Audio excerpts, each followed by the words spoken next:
আসসালামু আলাইকুম সবাইকে। কেমন আছেন সবাই? আজকে আমি এসেছি ঢাকার সবচেয়ে শান্তিপূর্ণ একটি ঐতিহাসিক জায়গা, জিয়া উদ্যানে।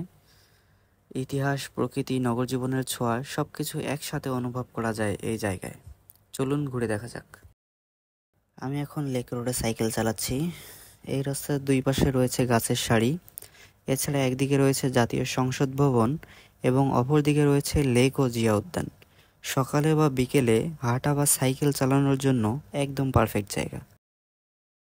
এখন যে লাল বিল্ডিংটি দেখতে পাচ্ছেন, এটি হচ্ছে এমপি হোস্টেল বিল্ডিং। এই এলাকায় সরকারি কার্যক্রমের জন্য গুরুত্বপূর্ণ, কিন্তু পাশাপাশি নাগরিকদের জন্য উন্মুক্ত একটি গ্রিন জোন হয়ে উঠেছে এটি। এখানে বসে থাকা মানেই একরাশ প্রশান্তি। পাখির ডাক, হালকা বাতাস ও লেকের পানি।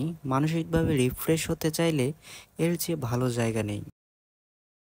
এখানে অবস্থিত বাংলাদেশের সাবেক রাষ্ট্রপতি জিয়াউর রহমানের কবর। অনেকে এখানে শ্রদ্ধা জানাতে আসেন। এছাড়া এখানে প্রায়ই দেখা যায় তরুণদের স্কেটিং করতে। জিয়া উদ্যান শুধু ঘোরার জায়গা না, এটি প্রকৃতি, ইতিহাস ও শহরের মিলনস্থল।